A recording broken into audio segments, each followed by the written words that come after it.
বিশ্বনবী মেহমানদারি করতে পছন্দ করতেন, আমরা করি তো? মেহমানদারি করান? মেহমান ঘরে আসলে ভালো লাগে? খারাপ লাগে কার কার দেখি? সবার ভালো লাগে, কিন্তু আমরা অনেকে খুশি হই না। মেহমান আসলে নাখোশ হই, নিজেই খাইতে পাই না। মেহমান আইছে কে? খাওয়ামু করতে, খাওয়ান নাই, যেন ও খাওয়ান বানাইছে। খাওয়ান পাঠায় কে? রিজিক দেয় কে? গোটা বিশ্বের সবাই মিলে আমরা একটা চাল বানাতে পারবো নাকি? ও মিয়া চাইনিজ চাউল না, চাইনিজ ডিম না, ওগুলো সবাই পারে, ঠিক কিনা?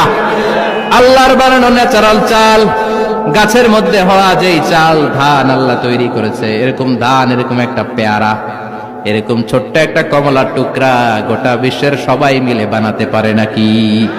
এজন্য রিজিকের মালিক কে?